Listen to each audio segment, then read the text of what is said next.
प्यारे छात्रों, रघुवंश का अपना चल रहा था खंड क के वर्ग 1 में। पाठ्यक्रम तो कल ही हो गया था,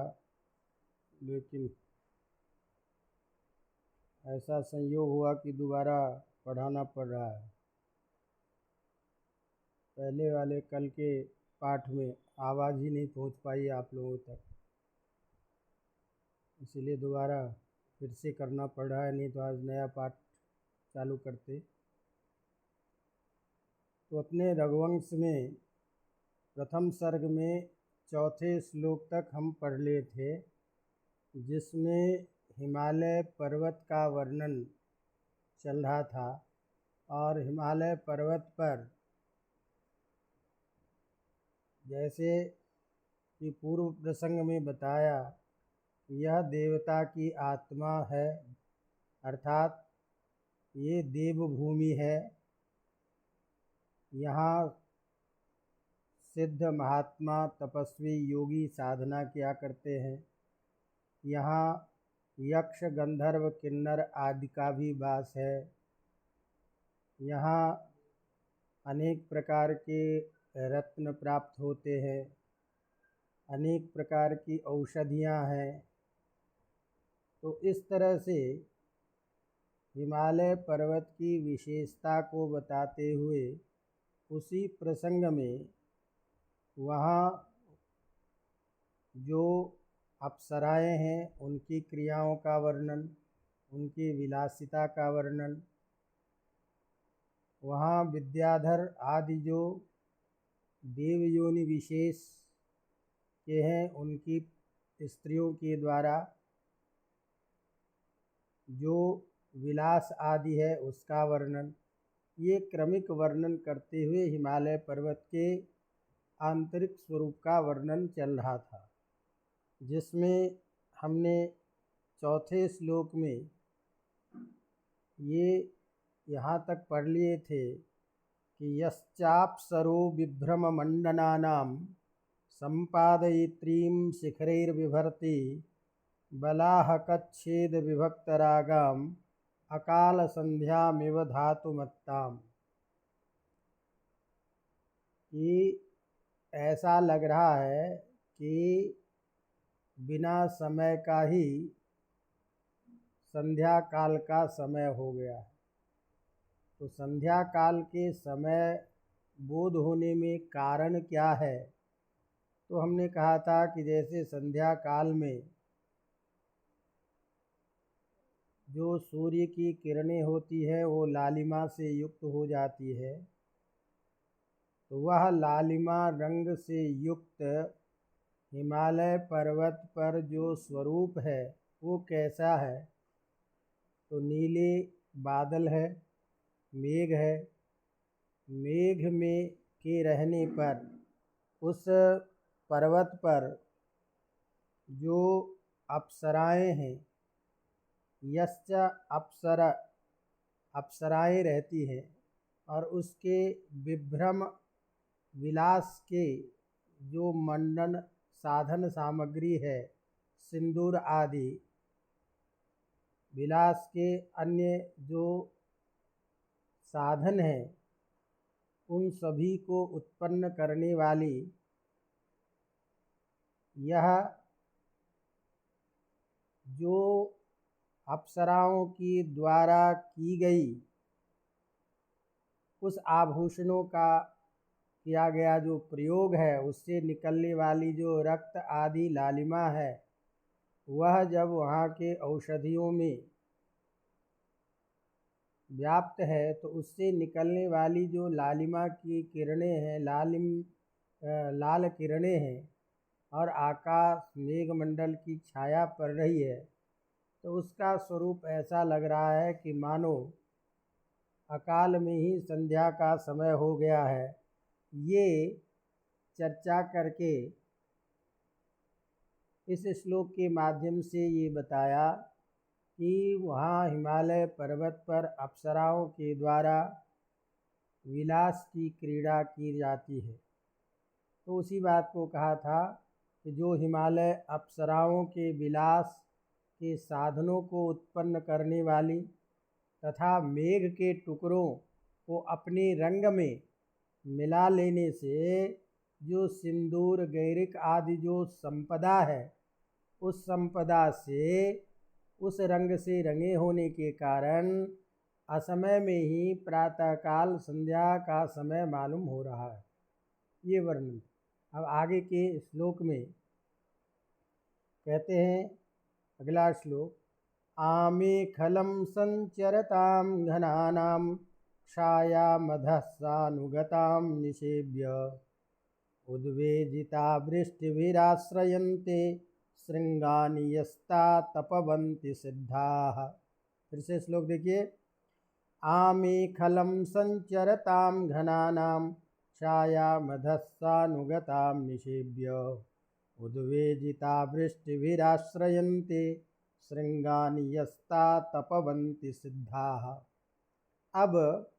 उस हिमालय पर्वत पर रहने वाले जो सिद्ध योगी लोग हैं, उनके स्वरूप का वर्णन कर रहे हैं कि वो सिद्ध लोग जो हिमालय पर्वत की ऊपर के शिखरों पर, ऊपर की चोटियों पर रह रहे हैं, तो वो सिद्ध लोग कैसे हैं, किस प्रकार से ऊपर में घूम रहे हैं, तो उसका वर्णन करते हुए कहते हैं, सिद्धाः नाम सिद्ध पुरुषाः, अनिमादि जो देव योनि विशेष में रहने वाले सिद्ध गण हैं, वो संचरताम घनानाम आमेखलम, आमेखलम मने मेखला को धारण करते हुए, मेखला को धारण किया हुआ, मेखला मूंज का बना हुआ कटि प्रदेश में पहनने वाला साधन विशेष है। तो मेखला को धारण करके जो सिद्ध लोग हैं, वे क्या कर रहे हैं, संचरताम, चलते हुए, घनानाम अधा, अब वो चल रहे हैं तो क्या हो रहा है, ऊपर के शिखरों पर आतप के कारण अत्यंत ग्रीष्म से, गर्मी से व्याकुल होकर के वो लोग नीचे के हिस्से में, पर्वत के नीचे के भाग में आ रहे हैं, जहाँ बादलों की छाया है, उस छाया के नीचे वो लोग आ रहे हैं। तो आमेखलाम संचरताम घनानाम अधः, मेखला को धारण किए हुए ऊपर के हिस्सों में घूमते रहने वाले वो लोग ग्रीष्म से, आतप से खिन्न होते हुए, घनानाम अधा छायाम, जो मेघ के जो नीचे के हिस्से में छाया पड़ रही है, उस छाया में आ रहे हैं, उस छाया का सेवन कर रहे हैं, उसको सेवन करते हुए, लेकिन वहाँ आते हुए फिर क्या हो जाता है, तो उद्वेजिता वृष्टिभिराश्रयन्ते, अब वहाँ आने के बाद वो बादल के बरस जाने के कारण, बारिश हो जाने के कारण पुनः घाम और उस जल से व्याप्त होता हुआ वो लोग फिर वहाँ से अपने शिखर पर जहाँ रह रहे हैं वहाँ चले जाते हैं। तो उद्वेजिता वृष्टिभिराश्रयन्ते शृंगानि यस्ता तपवन्ति सिद्धाः, अपने शिखर पर जो तपे हुए, जो ग्रीष्म से युक्त जो शिखर है, उस पर वह पुनः जा रहे हैं। इसका तात्पर्य क्या हुआ कि इस देव योनि विशेष के जितने भी सिद्ध पिशाच यक्ष किन्नर आदि है, उनका वास यहाँ है, और वो लोग शिखर के, हिमालय पर्वत के विभिन्न कंदराओं में घूमते रहते हैं। इति तात्पर्य। तो इस श्लोक के द्वारा हिमालय पर्वत पर रहने वाले सिद्ध योनि विशेष के लोगों के, जो पर्वत के उच्च शिखर पर रह रहे हैं, लेकिन ग्रीष्म आतप के कारण दुखी होकर के वह नीचे के हिस्से में जहाँ बादलों की छाया है वहाँ आ रहे हैं, पुनः वृष्टि के होने पर उस बारिश के जल और घाम से क्लांत होकर के पुनः वह ऊपर के अपने हिस्से में जा रहे हैं। तो उन सब का विभिन्न स्थानों पर विचरण होना, ये हिमालय पर्वत पर यक्ष किन्नर आदि के द्वारा की गई जो क्रिया है उसका वर्णन कर रहे हैं। उसी को अन्वय के सिद्धा माने सिद्ध पुरुषा अनिमादि सिद्धा देवयोनि विशेषा, देवयोनि विशेष रहने वाले जो सिद्ध पुरुष है, कहते हैं पिशाचो गुह्यका सिद्धा देवयोनि विशेषया, देवयोनि विशेष में के ये सब कहे जाते हैं। ये आमेखलाभ्य, जो मेखला को धारण किया हुआ है, ऐसे लोग संचरताम, तपे हुए आतप से युक्त ग्रीष्म से युक्त पर्वत के ऊपर के हिस्से में, संचरताम विचरणम कुर्वताम, विचरण करते हुए, घनानाम मेघों के, मेघानाम अधः निश्चैः किं कुर्वन्ति तत्र निषेव्य, वहाँ आकर के बैठते हैं। और पुनः वृष्टि भी उद्वेजिता, बारिश होने से फिर उद्विग्न होकर के ग्रीष्म से घाम से युक्त होते हुए वो लोग पुनः अपने उच्च शिखर पर जा रहे हैं। अवगतम। अब अगला श्लोक कहते हैं, पदम तुषारा श्रुति धौत रक्तम यस्मिन्न दृष्ट्वापि हतद्विपानां विदन्ति मार्गं नखरन्ध्र मुक्ता फलैकेशरिणां किरातः। फिर से श्लोक देखिए, पदम तुषार श्रुति धौत रक्तम यस्मिन्न दृष्ट्वापि हतद्विपानां विदन्ति मार्गं नखरन्ध्र मुक्ता फलैकेशरिणां किरातः। अब और उस पर्वत पर क्या हो रहा है, तो चूंकि पर्वत पर घना जंगल है, उस घने जंगल में अनेक प्रकार के पशु जीव रहते हैं। तो सिंह जो है, जो हाथी का शिकार करता है, और ऐसे सिंह को पकड़ने वाले, सिंह को मारने के लिए या सिंह कहाँ पर में है इसका पता करने वाला जो आखेट शिकारी होता है, वो शिकारी किस रास्ते से सिंह गया है, सिंह किधर है, इस बात की जानकारी कैसे करते हैं, इस चीज़ का वर्णन कर रहे हैं। तो प्रस्तुतेस्मिन् श्लोके हिमालय पर्वते संचरतानां सिंहस्य मार्गं, संचरतानां सिंहानां मार्गं निर्दिशति नामार्गं परिचाययति आखेटः। तो आखेट जो है उस सिंह के मार्ग को, रास्ते को, सिंह के आने की, सिंह के रहने के स्वरूप को कैसे पता करता है, उसकी जानकारी देते हुए कह रहे हैं कि यस्मिन, जिस पर्वत पर, किराताः, किरात वेशधारी, उस जंगल में रहने वाले भील आदि, शिकारी आदि, तुषार श्रुति धौत रक्तम हतद्विपानां केशरिणां पदम। तो जो सिंह, कैसा सिंह है, उस सिंह का वर्णन कर रहे हैं। हतद्विपानां, हाथियों के मस्तक पर चढ़ करके हाथी को, मस्तक को विदीर्ण कर देने वाला, हाथी को मार देने वाला, ऐसा जो वह सिंह, तो हाथियों के विदीर्ण करने से सिंह का पंजा खून से लथपथ हो जाता है। तो पंजे में खून के लगे होने पर और चलने पर तो सिंह की जानकारी स्वाभाविक रूप से हो सकती है, लेकिन स्थिति क्या हो रही है, तो कहते हैं कि वह जो पंजे में लगा हुआ जो खून है वो धुल चुका है। किसे धुल चुका है, तो पर्वत के हिम के बर्फ के पिघलने के कारण सिंह के पैर में लगा हुआ जो रक्त, उसके धुल जाने पर भी पैर नहीं दिखाई दे रहा है कि पैर कहाँ है, लेकिन उस पंजे से निकले हुए, पंजे के छिद्र से निकले हुए जो हाथियों के सिर का मोती है, गजमुक्ता है, उसके बिखरने से, उसके निकल जाने से, उसके दिखाई देने से ही सिंह के आने का, सिंह के जाने का पता चलता है। अर्थात सिंह के मस्तक को विदीर्ण कर उसके गज मस्तक से मोतियों को निकाल लेने वाला अपने पंजों से, वह जो सिंह है खून से लथपथ है, और जब चलता है तो हिम के किरणों के कारण, हिम के पिघलने से यद्यपि खून नहीं दिखाई दे रहा, लेकिन उस पंजे से जो निकली हुई गज मुक्तिका है उसको देख करके रास्ते का अनुमान चल रहा है। इस बात को कह रहे हैं,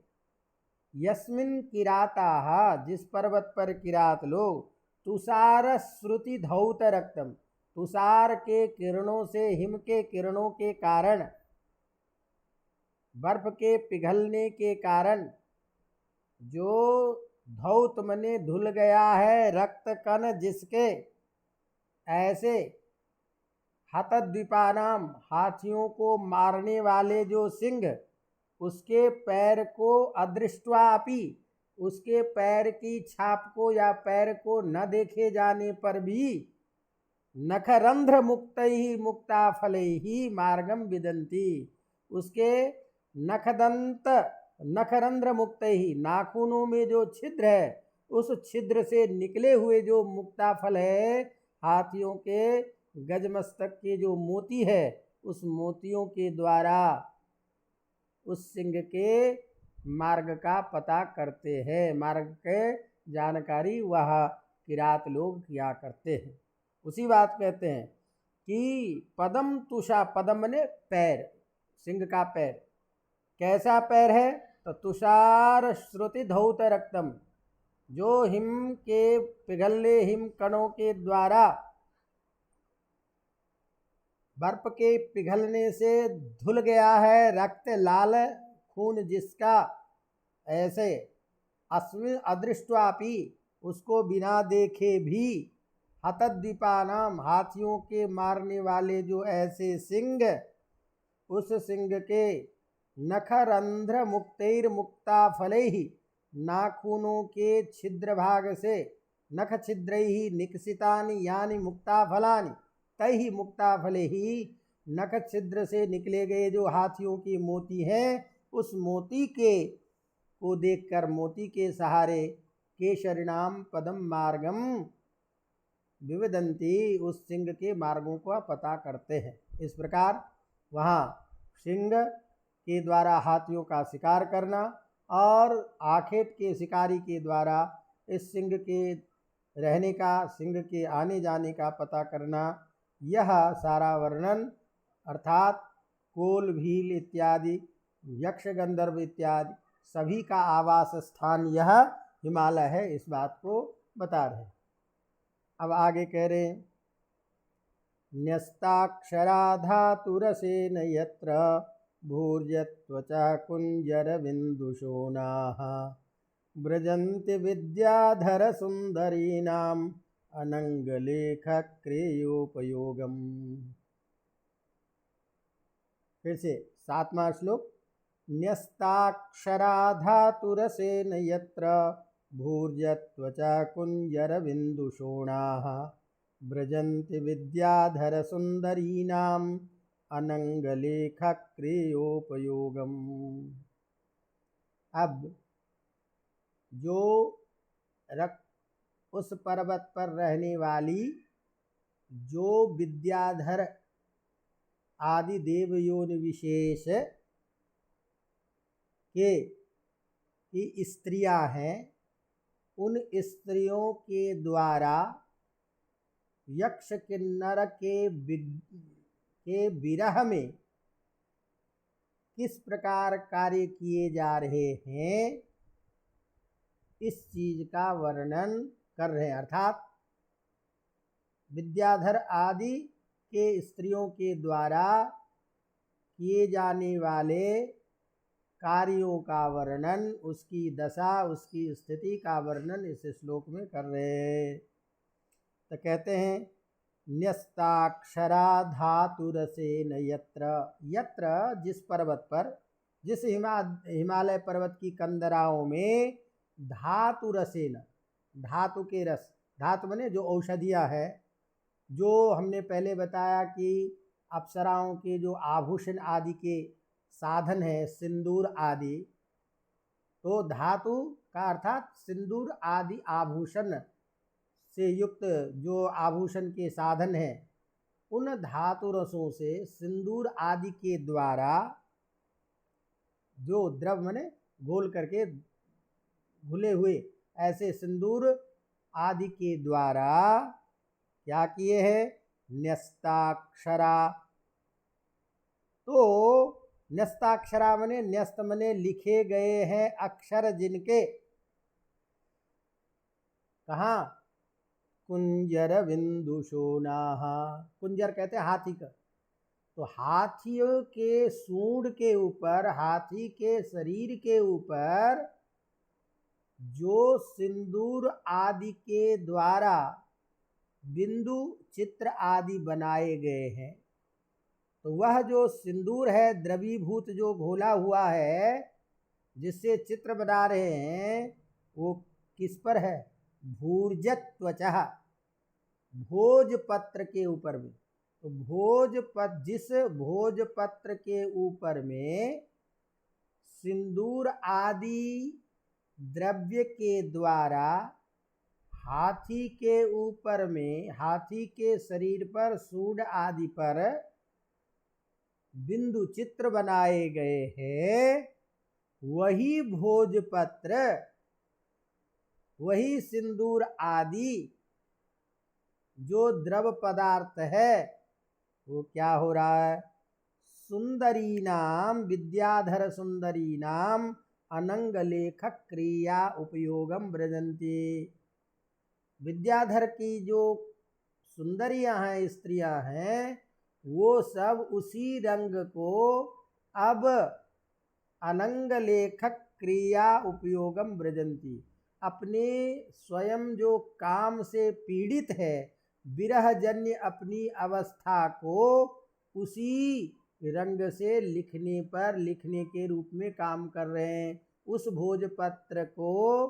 अपनी विरहजन्य काम अवस्था को लिखने के उपयोग में ला रहे हैं। इस प्रकार हिमालय पर्वत पर विभिन्न प्रकार के साधनों की उपलब्धि, उन साधनों के द्वारा विद्याधर आदि की जो स्त्रियां, वह विरहजन्य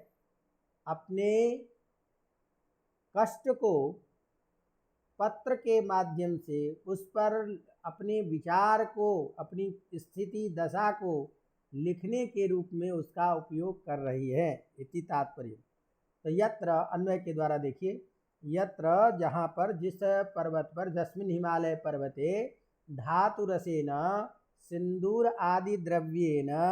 न्यस्ताक्षराः लिखिताक्षराः वर्तन्ते, कुंजर विंदुशोनाः हस्तीनां मस्तके शरीरादौ च बिन्दुविशेषाः भूर्जत्वचः भोजपत्राणि, तानि एव भोजपत्राणि विद्याधर सुंदरीनां, विद्याधर देवयोनि विशेष गंधर्वानां तेषां स्त्रीणां अनंगलेख क्रिया उपयोगम ब्रजन्ते। अनंगलेख काम की का जो लेख है, अनंग मने कामदेव, तो काम से पीड़ित जो अपनी पीड़ित अपनी अवस्था है, उस अवस्था का वर्णन, उस चीज को लिखने के उपयोग में उस भोजपत्र को ला रहे। अवगतम। चलिए अब आगे। यह पूरयन कीचकरंद्र भागान दरी मुखोत्थेन समीरनेन उद्गास्यतामिच्छति किन्नराणां तान प्रदायित्वमिवोपगन्तुम्। तो 7 श्लोक तक आपने देख लिया। अब 8वें श्लोक में कह रहे हैं, यह पूरयन कीचकरंद्र भागान, दरीमुखोत्थेन समीरणेन रुद्गास्यतामिच्छति किन्नराणां तान् प्रदायित्वमिवोपगन्तुम्। पढ़ लेंगे थोड़ा सा श्लोक शब्द के उच्चारण में ध्यान रखिएगा, संधि युक्त है। तो यह पूरयन कीचक रंध्र भागान दरी मुखोत्थेन समीरणेन। अब उस हिमालय पर्वत की कंदराओं गुफाओं में जो वायु के झोंके, वायु का प्रवेश या वायु की जो टकराहट है, तो वहाँ से निकलने वाली जो वायु है वह हवा जब उस पर्वत पर जो बांस है उस बांस के छिद्र से टकराता है, तो जैसे बंसी से विभिन्न प्रकार की आवाज़ आती है, तो वह गुफाओं से निकलने वाली जो हवा, वह वायु बांस के छिद्र से टकराने से मानो कि वह विभिन्न प्रकार के तान को, स्वर को व्यक्त कर रहा है, विभिन्न प्रकार के स्वर उसमें से निकल रहे हैं। इस तरह से वह तान स्वर उन यक्ष गंधर्वादि के स्त्रियों को विलास आदि में उसके जो है अत्यंत और भी उत्तेजना को दे रहा है, उत्तेजक बना रहा है, इत्यर्थ ये तात्पर्य है। उस बात को लिख रहे हैं कि यह जो दरी मुखेन, दरी कहते हैं गुफा को, तो जो पर्वत की जो कंदरा है, गुफा है, उस मुख के द्वारा समीरणेन, समीरण वायु, उस वायु से कीचक रंध्र भागान, कीचक कहते हैं बांस को, तो बांस के जो रंध्र है, छिद्र है, उससे उसको लगते हुए, उसमें टकरा करके उसको पूरा करते हुए क्या करते हैं, तो उद्गास्यताम, मानो गीत गाने वाले जो हैं किन्नर आदि, जो यक्ष किन्नर आदि विलास आदि करने वाले, उसको तान प्रदायित्वम, उसको विभिन्न प्रकार के स्वर को, तान कहते हैं एक स्वर से बदलने की, दूसरे स्वर को, एक स्वर को बदल करके दूसरे स्वर में जाने की जो विभिन्न प्रक्रिया है उसे तान कहा जाता है। तान माने स्वर। संगीत शास्त्र में जब स्वर बदलते हैं तो स्वर बदलने की प्रक्रिया को तान कहते हैं। तो वह जो बांस के छिद्र से टकरा करके जो निकलने वाली हवा है, वो मानो कि उन सबको गाने वाले जो गीत है, उस गीत के तान को पूरा करने में वह बांस के छिद्र से निकलने वाली जो ध्वनियाँ हैं वो उसको और पूरा कर रहे हैं, ऐसा तात्पर्य है। उसी बात को लिख रहे हैं कि यह पूरयन कीचकरंध्र भागान दरी मुखोत्थेन समीरणेन उद्गास्यतामिच्छति किन्नराणां तान प्रदातुम इवोपगंतुम। तो तात्पर्य निकला कि हिमालय के गुहा रूपी जो मुख, गुफा रूपी जो मुख है, उस मुख से निकलने वाली जो हवा है, वह हवा जब कीचक बांस के छिद्र को भर देता है, उससे टकराता है, तो मानो उससे निकलने वाली वह आवाज़ किन्नर जो है, विद्याधर के स्त्री आदि, उसको गान में तान को प्रदान करने वाला, स्वर को बदलने की इच्छा करता है, तो उस तान के द्वारा स्वर में परिवर्तन करता है। एतावता वहाँ विभिन्न प्रकार के प्राकृतिक जो परस्पर वायु के एक दूसरे से टकराने की जो निकलने वाली विभिन्न प्रकार की ध्वनियाँ हैं, उस ध्वनि को, प्राकृतिक स्वरूप का वर्णन कालिदास इसके माध्यम से कर रहे हैं। अवगतम। अब इसी प्रकार और क्या क्या स्थिति हो रही है, अभी सारा हिमालय पर्वत का ही वर्णन चल रहा है। पहले हिमालय पर्वत का पूर्ण वर्णन, फिर उसके बाद में वहाँ मैनाक का वर्णन, फिर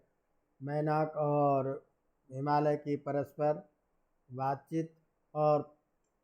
पार्वती की उत्पत्ति इत्यादि समस्त कथाएं क्रमिक चलती है। तो चूँकि वो सब तो भिन्न कथा है, लेकिन यहाँ तक के अभी आपके जो सिलेबस में चल रहा है वो सब हिमालय पर्वत पर विभिन्न प्रकार की जो क्रियाएं हैं, विभिन्न प्रकार के जो रहने वाली स्थितियां हैं, उन सब का वर्णन करते हुए हिमालय का वर्णन कर रहे हैं।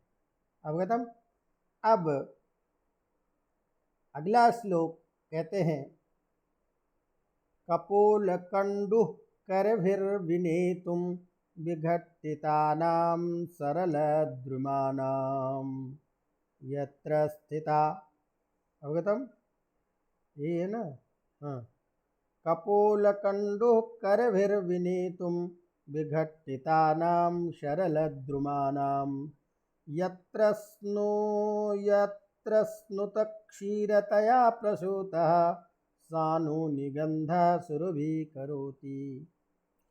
हम शायद आपको रघुवंश महाकाव्य जब पढ़ा रहे थे तो उस समय में द्वितीय सर्ग के प्रसंग में कहा था सिंह दिलीप संवाद। तो सिंह दिलीप संवाद में क्योंकि प्रसंग प्राप्त है इसीलिए थोड़ा सा वर्णन कर दूं ताकि आपको समान वर्णन होने से विषय समझ में आ जाएगा। तो सिंह जो है वह जब नंदनी को पकड़ लेता है मारने के लिए और राजा दिलीप उसको छुड़ाने का प्रयास करते हैं, लेकिन वो छुड़ा नहीं पाते। ऐसी स्थिति में राजा की बेचैनी को देख करके, कुछ करने में अशक्त स्थिति को देख करके सिंह कहता है राजा से, वो वहाँ का वर्णन है। अमुं पुरः पश्यसि देवदारुं पुत्रीकृतौषौ वृषभध्वजेन यो हेमकुम्भस्तननिःसृतानां स्कन्दस्य मातुः पयसां रसज्ञः। ये सामने तुम देख रहे हो देवदारू का वृक्ष, इसको पार्वती ने, भगवती जगदम्बा ने स्वयं अपने हाथ से इस देवदारू वृक्ष को लगाया था और स्वयं सोने के घड़े में पानी ला करके इसका सिंचन किया करते थे।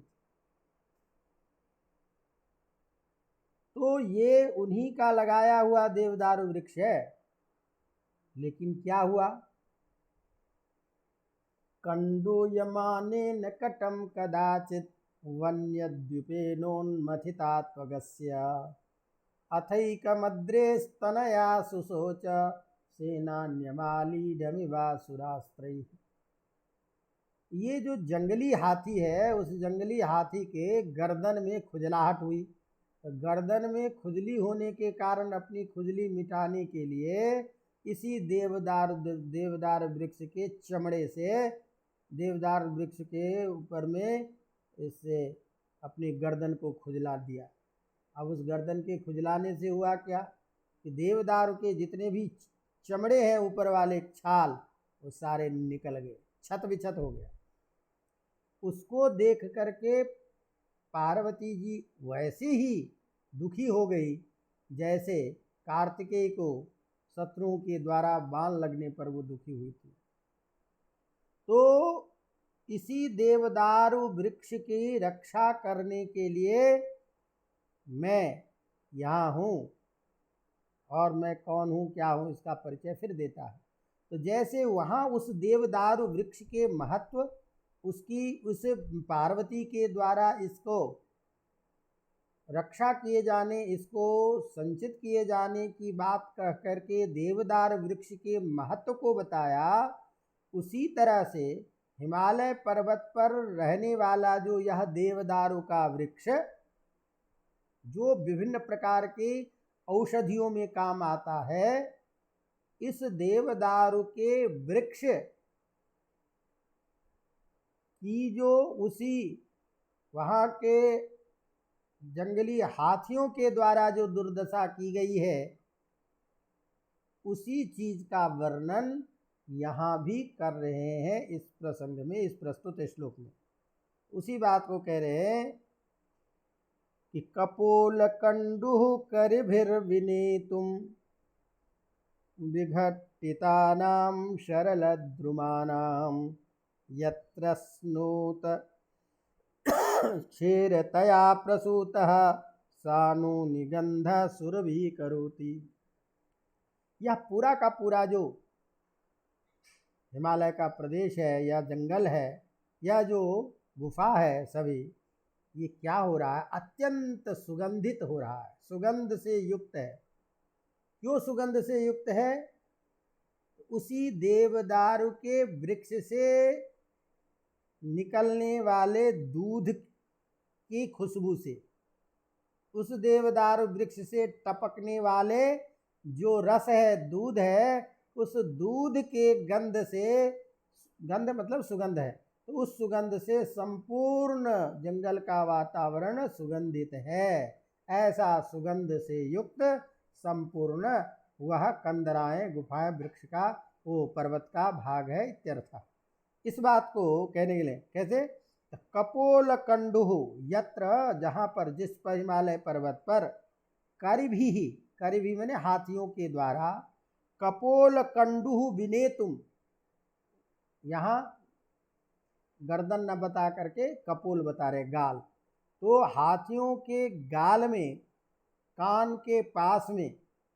जो खुजलाहट हुई है, उस खुजलाहट को मिटाने के लिए विनेतुम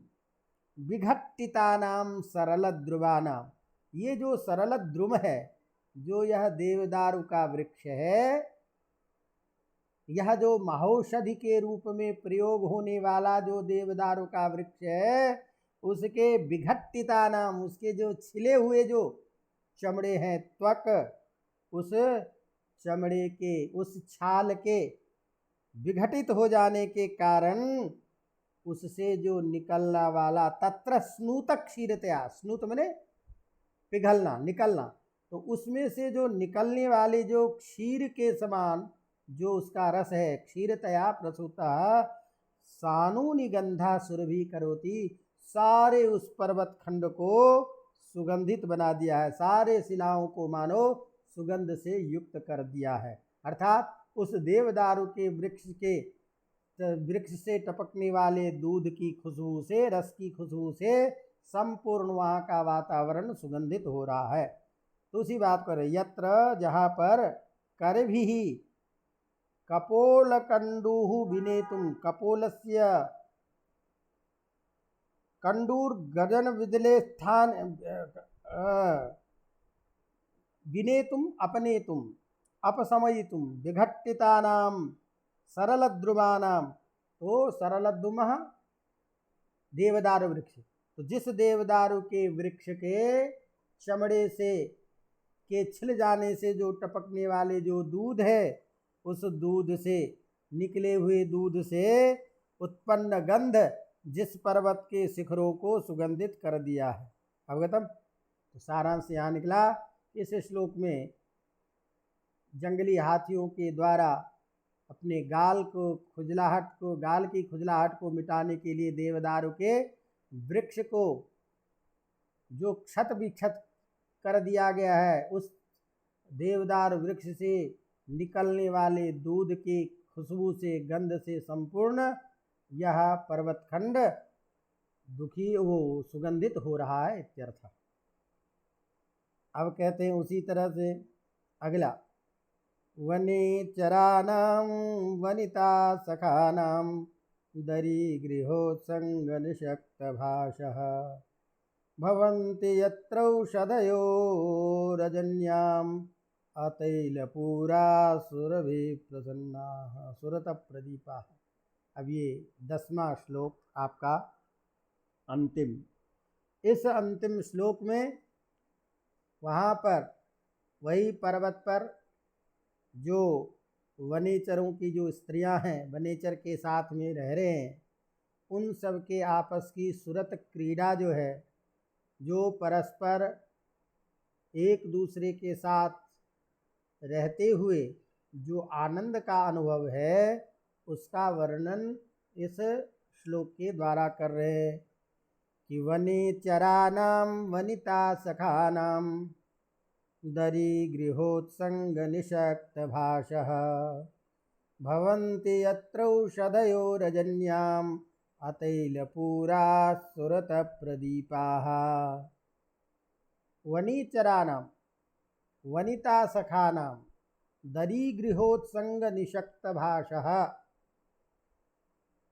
भवन्ति यत्रौषधयो रजन्याम् अतैलपूराः सुरतप्रदीपाः। रजन्याम रात में, यत्र जिस हिमालय पर्वत पर, यत्र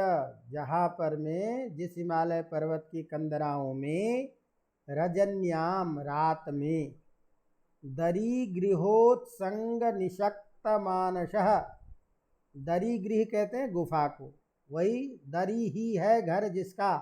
अर्थात पर्वत की गुफा ही है घर जिसका।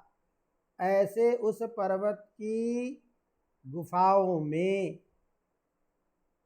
निषक्त भाषः, निषक्तः प्रकाशितः, प्रकाशः, प्रकाश को फैलाया हुआ है जिसने, अर्थात प्रकाश को फैलाने वाले जो औषधियाँ हैं, जो पर्वत पर लता के रूप में, विभिन्न पौधों के रूप में जो हिमालय पर्वत पर प्राप्त औषधियाँ हैं, लताएँ हैं, वह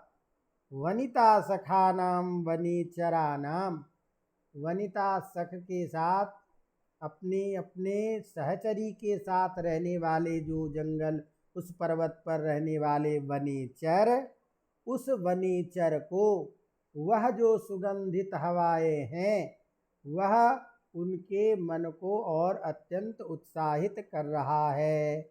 तो इसी बात को कह रहे हैं कि तो इसका मतलब इस श्लोक के द्वारा हिमालय पर्वत पर देव यक्ष गंधर्व किन्नर सभी का निवास, विभिन्न कंदराओं में उनका निवास, विभिन्न औषधियाँ और विभिन्न रत्न, विभिन्न सिद्धों का निवास स्थान, ये सारे के सारे वर्णन करके हिमालय पर्वत के महत्व को बताया जाता है कि यह जो हिमालय पर्वत है, जहाँ एक तरफ देवता की आत्मा कहा जाता है, जहाँ ये भारत का मानदंड बना हुआ है, जहाँ ये समुद्र को विभाजित करता है, उसी तरह दूसरी ओर यह विभिन्न प्रकार के रत्नों का भंडार है और इसके अनुपम जो सौंदर्य है, वह सौंदर्य बर्फ के पिघलने से भी इसका वो सौंदर्य समाप्त नहीं होता है। तो इन समस्त दृष्टियों से आपको अलग से प्रश्न के रूप में भी पूछता है या इस तरह का प्रश्न बना देता है कि कुमार संभव के अनुसार हिमालय पर्वत का वर्णन कीजिए या हिमालय पर्वत के स्वरूप का वर्णन कीजिए, हिमालय पर्वत के पर होने वाले औषधियों के बारे में लिखिए। तो इस तरह से जो हिमालय पर्वत की विशेषता है, इसको भी हम इस श्लोक के भिन्न भिन्न श्लोकों के द्वारा अर्थ के माध्यम से उस प्रश्न को बना सकते हैं, लिख सकते हैं। तो ये आपका रघुवर कुमार संभव का जो 10 श्लोक था वो भी संपन्न होता है। अब हमने व्याख्या करते समय में संस्कृत को संस्कृत के द्वारा साथ में हिंदी को लेकर के इसलिए कई बार उसको बताने का, व्याख्या करने का प्रयास किया, ताकि आप जब सुनेंगे तो वह जो संस्कृत और हिंदी है उस दोनों का